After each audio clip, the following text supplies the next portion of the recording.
ইরানকে ইসরায়েল এবং ভেনেজুয়েলার জন্য হুমকি হিসেবে বর্ণনা করেছেন তিনি।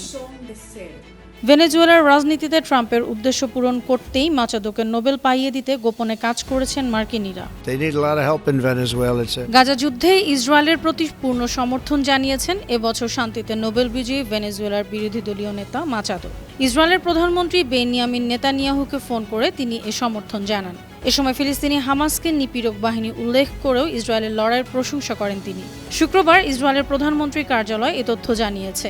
এ সময় ইরানের বিরুদ্ধে ইসরায়েলের প্রচেষ্টারও প্রশংসা করেছেন মাচাদো। ইরানকে ইসরায়েল এবং ভেনেজুয়েলার জন্য হুমকি হিসেবে বর্ণনা করেছেন তিনি।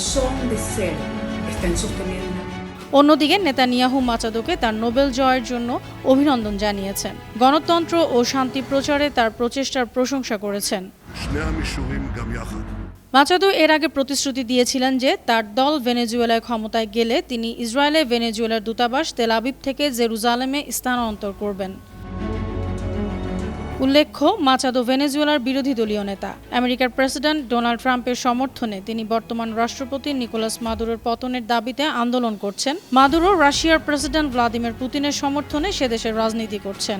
তার পাওয়া নোবেল পুরস্কারটি ডোনাল্ড ট্রাম্পকে উৎসর্গ করতে চেয়েছেন মাচাদো। সমালোচকরা মনে করেন, ভেনেজুয়েলার রাজনীতিতে ট্রাম্পের উদ্দেশ্য পূরণ করতেই মাচাদোকে নোবেল পাইয়ে দিতে গোপনে কাজ করেছেন মার্কিনীরা।